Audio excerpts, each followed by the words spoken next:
bagaimana seorang mayor menjadi sekretaris kabinet? Padahal dalam sejarah Indonesia pertama, sekretaris kabinet adalah perwira tinggi senior. Nah, bagaimana mungkin seorang Teddy yang mayor, mayornya juga mayor instan, itu tiba-tiba dilantik jadi seskap yang katanya eselon 2. Eselon 2 berarti di bawah Menteri Sekretaris Negara. Harusnya dilantik oleh Menteri Sekretaris Negara, bukan oleh Presiden. Ternyata Teddy ini dilantik oleh Presiden bersama para wakil menteri. Itu apa bukan juga pelanggaran?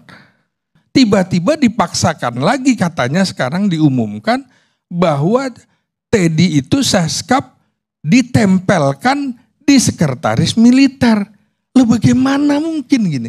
Jadi ini pelanggaran-pelanggaran seperti ini mesti kita ingatkan kepada Presiden Prabowo. Jangan menggunakan kontrol sipil pragmatis. Karena ini bisa melanggar undang-undang. Belum lagi kenaikan pangkatnya tidak lazim.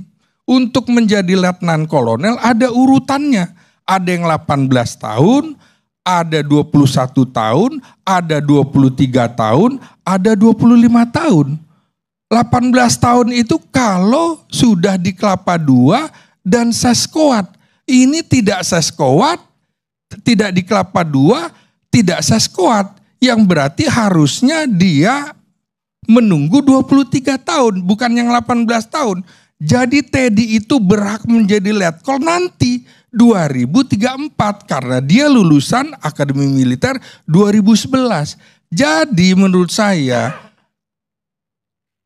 Mabes TNI, Mabesat ini melanggar peraturan Panglima TNI nomor 87 tahun 2022 yang sudah berlaku sejak 22 September 2022.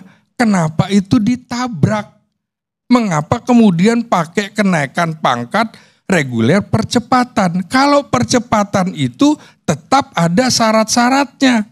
Misalnya 18 tahun, oh dia dipercepat menjadi 16 atau 17. Jadi ini melanggar semua. Peraturan Panglima TNI dilanggar, peraturan atau undang-undang TNI dilanggar. Karena itu kita harus ingatkan pemerintah jangan sampai melanggar aturan. Dengan cara teori hubungan sipil militer yang sangat pragmatis yang dilakukan terutama di era Jokowi dan di awal-awal Presiden Prabowo kena virus seperti itu. Jadi kita harus ingatkan, AHY dia tidak dilakukan percepatan padahal dia anak mantan presiden.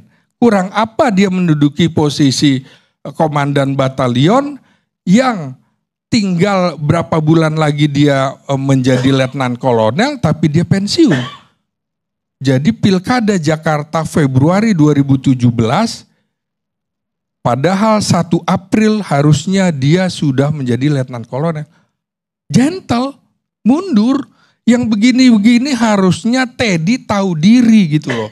Seperti bagaimana Kolonel KKO Bambang Wijonarko, ajudan Presiden Soekarno dulu, ditawari pangkat naik pangkat Brigjen oleh Presiden Soekarno, dia menolak. Kenapa? Saya belum sesko Pak, saya malu Presiden karena saya belum sesko, teman-teman saya nanti menertawakan saya. Malu saya menggunakan pangkat jenderal, saya tidak berhak.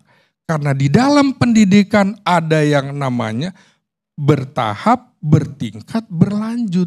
Karena itu Teddy juga harus mengikuti proses itu. Bukan sembarangan tiba-tiba menjadi mayor, menjadi letkol, itu 2 kenaikan yang aneh. Jadi saya kira ini harus diingatkan, Pak Prabowo pensiunkan dini Teddy. Atau kalau tidak mau pensiun dini, ya sudah jabatan seskapnya itu diambil, lalu dia dikembalikan saja menjadi asisten ajudan presiden. Karena untuk menjadi ajudan presiden adalah letkol senior atau kolonel. Karena Kang Hasanuddin pernah jadi ajudan presiden, tahu betul itu. Jadi seorang Teddy itu tidak berhak untuk menjadi ajudan presiden. Dan cara-cara dia bekerja dampingi Presiden Prabowo juga bukan tugas Seskap.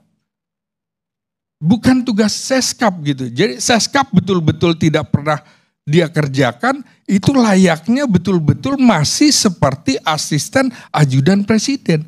Karena cara berpikirnya mayor, kita masih anggap saja dia seorang mayor yang nanti teman-teman seangkatannya baru akan menjadi mayor 1 April 2025. Karena untuk menjadi mayor paling cepat adalah 14 tahun. Kalau sudah di Kelapa II, kalau tidak 16 tahun, 18 tahun. Jadi ada aturan gitu. Jangan kemudian Mabes TNI melabrak itu dan jangan-jangan takut dengan Presiden Prabowo sehingga ya tidak berani mengatakan no sir kepada Presiden Prabowo. Nah, inilah di lingkungan Presiden Prabowo, asal Bapak senang itu menurut saya pelan-pelan harus disingkirkan.